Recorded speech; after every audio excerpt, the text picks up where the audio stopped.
বহুদিন ধরে একটি আর্তনাদ আমার কানে ধ্বনিত হয়। সেই আর্তনাদ একজন রোগীর পরিবারের সদস্যের। মস্তিষ্কে রক্তক্ষরণ হওয়ার সুষ্ঠু ডায়াগনোসিসে ব্যর্থ আমাদের ওয়ার্ডের সকলে, কারণ সিটি স্ক্যান মেশিন সেদিন অকেজো ছিল। শত প্রচেষ্টার পরও সেই ব্যক্তিকে বাঁচানো যায়নি।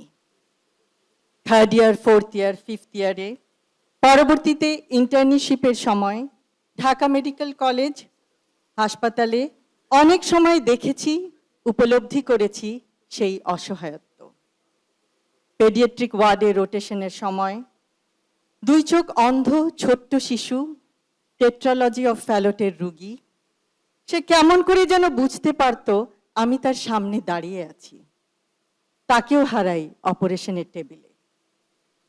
অথবা অ্যাপ্লাস্টিক অ্যানিমিয়ায় আক্রান্ত একজন গৃহকর্মী, যে যন্ত্রণায় চিৎকার করত, অন্য রোগীদের অনুরোধে তাকে বারান্দায় শত গরম থাকা সত্ত্বেও স্থানান্তর করা হতো।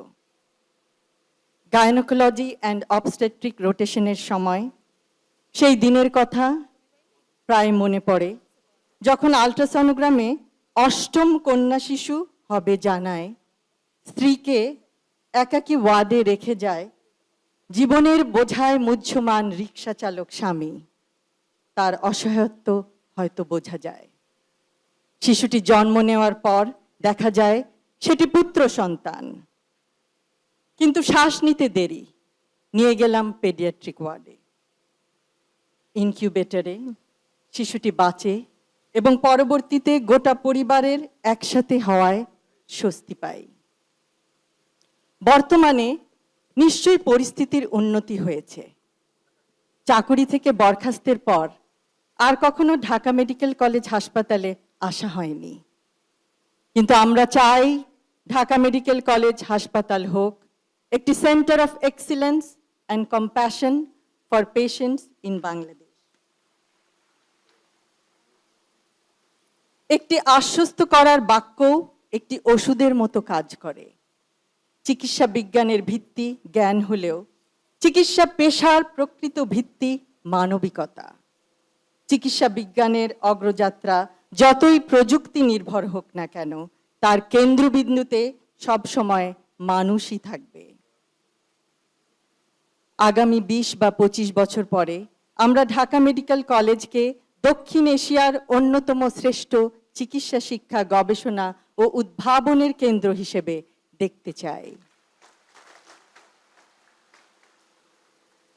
ঢাকা মেডিকেল কলেজ হাসপাতালের আগামী অধ্যায়টি শুধু অতীতের গৌরবের ধারাবাহিকতা নয়, এটি হবে নতুন উদ্ভাবন, আন্তর্জাতিক সহযোগিতা, গবেষণায় উৎকর্ষ এবং মানবিক নেতৃত্বের এক নতুন অধ্যায়। আজ আমরা পৃথিবীর বিভিন্ন প্রান্তে ছড়িয়ে আছি। কর্মক্ষেত্র ভিন্ন হতে পারে, কিন্তু আমাদের পরিচয়ের শিকড় একটাই, Dhaka medical college and hospital. এখন সময় এসেছে অ্যালামনাইকে শুধু স্মৃতির বন্ধনে নয়, দায়িত্বের বন্ধনে যুক্ত করার।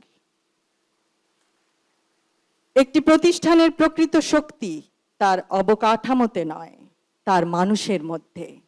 ঢাকা মেডিকেল কলেজের সবচেয়ে বড় সম্পদ তার মেধা, তার মূল্যবোধ এবং তার মানুষ। প্রতিযোগিতার মধ্যেও সহযোগিতা সম্ভব।